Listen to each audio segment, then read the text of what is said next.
मई 2025 की ये तारीख हर हिंदुस्तानी को याद रहेगी, जब पहलगाम में हुए आतंकी हमले का जवाब भारत ने पाकिस्तान को कब्रिस्तान बना कर दिया। हालांकि एक तरफ तो देश भर में भारत की जीत का जश्न है, लेकिन वहीं दूसरी तरफ बिहार में गर्माहट है कि चुनाव पर तो कोई असर नहीं पड़ेगा। तो क्या कुछ चल रहा है बिहार में, जानेंगे विस्तार से इस स्पेशल स्टोरी में। नमस्कार, कैपिटल टीवी बिहार देख रहे हैं आप। मैं हूं आपके साथ राधिका राज।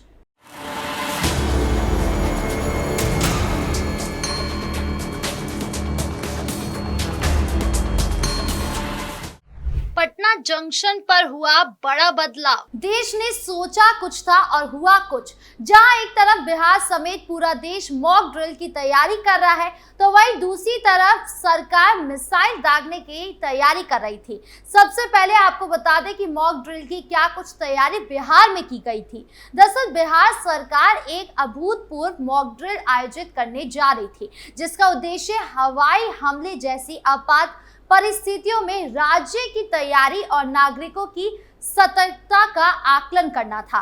केंद्रीय गृह मंत्रालय के निर्देश पर यह अभ्यास पटना, पूर्णिया, बेगूसराय, कटिहार, किशनगंज और औरैया जिले में किया जाता। पटना के जिलाधिकारी डॉक्टर चंद्रशेखर सिंह ने बताया कि मॉक ड्रिल शाम 6:58 बजे सायरन बजने के साथ शुरू हो जाती। राजधानी के 80 से अधिक स्थानों पर एक साथ सायरन बजता, जो नागरिकों को अलर्ट करता। इसके तुरंत बाद शाम 7 बजे से 7:10 बजे तक बिजली आपूर्ति बंद कर दी जाती। केवल इमरजेंसी सेवाओं जैसे अस्पताल और आवश्यक उद्योगों की बिजली मिलती। नागरिकों से कहा गया कि वो घरों और दुकानों में इन्वर्टर चालू ना करें, खिड़कियां और लाइटें बंद रखें तथा मोबाइल फोन का प्रयोग ना करें। वाहन चालकों को वाहन रोककर हेडलाइट बंद करना होगा। डीएम ने यह स्पष्ट किया कि ये केवल एक रिहर्सल है और लोगों को किसी प्रकार की घबराहट नहीं होनी चाहिए। इस अभ्यास का उद्देश्य शहर की सुरक्षा प्रणाली को परखना और संभावित कमजोरियों को चिन्हित कर उनमें सुधार करना है। यही नहीं, मॉक ड्रिल से पहले ही मंगलवार को पटना समेत सभी 6 जिलों में हाई अलर्ट जारी कर दिया गया। Patna junction, airport, high court, विधानसभा और प्रमुख धार्मिक स्थलों पर सुरक्षा बढ़ा दी गई। पटना जंक्शन पर सिर्फ 2 गेटों से प्रवेश और निकास हो रहा है, जहां यात्रियों की जांच मेंटल डिटेक्टर और एक्सरे मशीन से की जा रही है। राज्य पुलिस महानिदेशक विनय कुमार ने बताया कि भीड़भाड़ वाले स्थानों पर सादी वर्गी में पुलिस बल की तैनाती की गई है। नेपाल सीमा से सटे जिलों में विशेष निगरानी रखी जा रही है, ताकि किसी भी तरह की घुसपैठ को रोका जा सके। उन्होंने सभी जिलों के पुलिस अधीक्षकों को निर्देश दिया था कि वो लगातार पेट्रोलिंग करें और सुरक्षा इंतजामों की समीक्षा करते रहें। मुख्य सचिव अमृतलाल मीणा ने बताया कि मॉक ड्रिल का बड़ा उद्देश्य ये है कि किसी युद्ध जैसी स्थिति में जब ब्लैक आउट किया जाए तो दुश्मन ये अनुमान न लगा सके कि आबादी कहाँ है। साथ ही सिविल डिफेंस की तैयारी को मजबूत करने का भी ये एक व्यवहारिक परीक्षण है। बिहार कर रहा नमो नमो। हालांकि ये सभी तैयारी धरी की धरी रह गई जब ये खबर सामने आई कि पाकिस्तान के 9 लोकेशन पर स्ट्राइक किया गया है।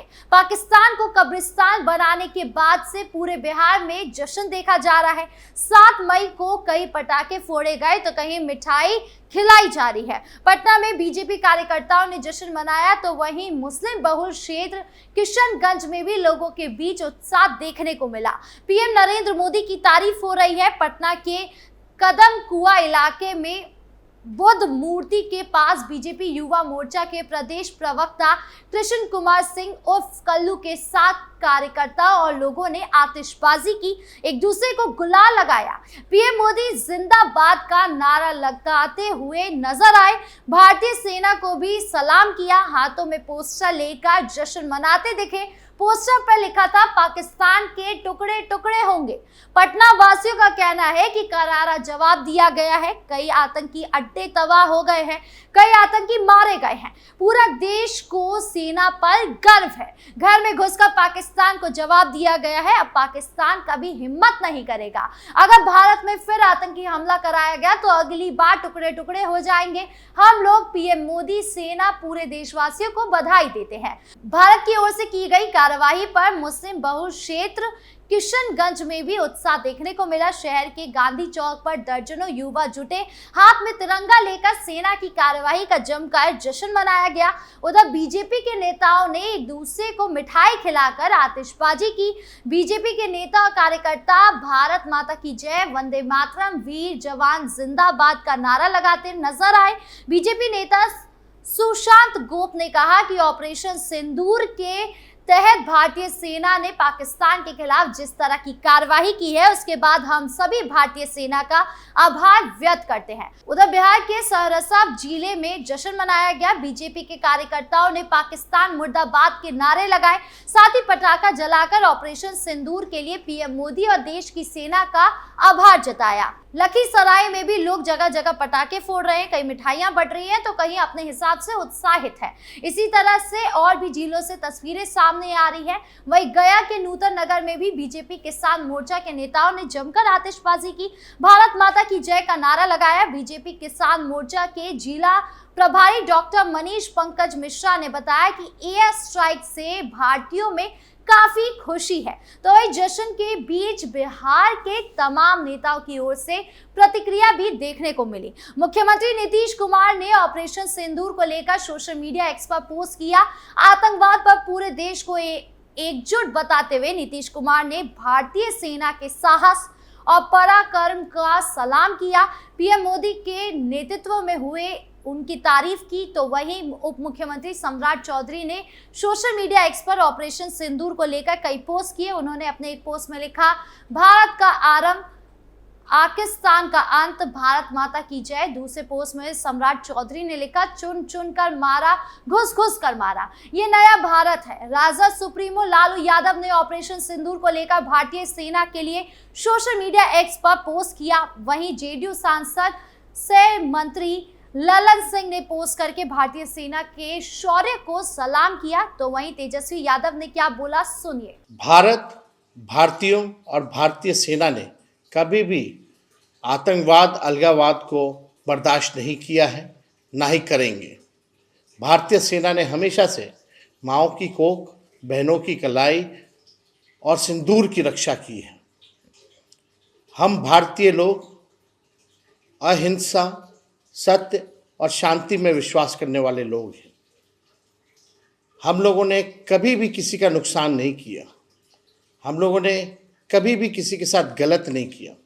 लेकिन अगर हमारे साथ कोई गलत करेगा तो उसको मुंह तोड़ जवाब देना हमें आता है।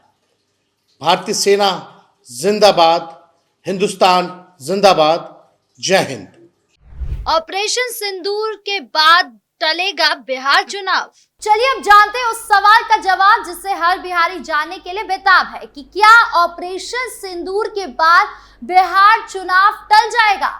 भारत और पाकिस्तान के बीच युद्ध की शुरुआत के बाद एक बात तो साफ हो गई है कि बिहार विधानसभा चुनाव 2025 पर अब जाति और धर्म से ज्यादा हावी राष्ट्र प्रेम हो जाएगा।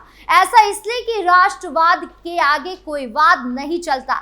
ये दिगर कि भारत पाकिस्तान युद्ध के कारण तत्काल प्रभाव ये भी हो सकता है कि फिलहाल बिहार विधानसभा चुनाव को टाल दिया जाए। ये सच है कि जातीय जकड़न के बीच बिहार के चुनाव में जातियां अहम भूमिका निभाती हैं। पहलगांव में धर्म पूछकर गोली मारने की घटना के बाद बिहार का मिजाज ही बदल गया है। यही वजह भी है कि इस हमले के बाद नकारात्मक टिप्पणी से विपक्ष के नेता बचते रहे हैं। अब जब ऑपरेशन सिंदूर के जरिए आतंकवादियों के कई कैंप पर एक साथ हमला किया गया है तो विपक्ष ने सेना के प्रति जयकारा लगाया और सम्मान के भाव भी प्रकट किए। जाहिर है कि विपक्ष ने साल 2019 की एयर स्ट्राइक के दौरान सवाल पूछकर केंद्र की मोदी सरकार को फिर से सत्ता में आने का मौका दिया है। अब इस खास समय में चुनाव हुए तो पहलगाम का रिएक्शन भाजपा और उसके सहयोगी दलों के साथ ही जाएगा। बिहार विधानसभा चुनाव 2025 में बीजेपी और सहयोगी दल इस सर्जिकल स्ट्राइक को चुनावी मुद्दा बनाएंगे। देश की जनता का पाकिस्तान के रवैये के प्रति उबाल को भाजपा ने बखूबी परखा है। भाजपा और सहयोगी दल तो अब इसे चुनावी मुद्दा नंबर 1 बनाएंगे। विपक्ष चाहेगा कि ये मुद्दा ना बने, पर क्या रणनीति विपक्ष की होगी ये देखना होगा। आपकी इस मामले पर क्या राय है, कमेंट बॉक्स में जरूर बताएं। वीडियो अच्छी लगी हो तो लाइक शेयर करें और चैनल को सब्सक्राइब करना ना भूलें। नमस्कार।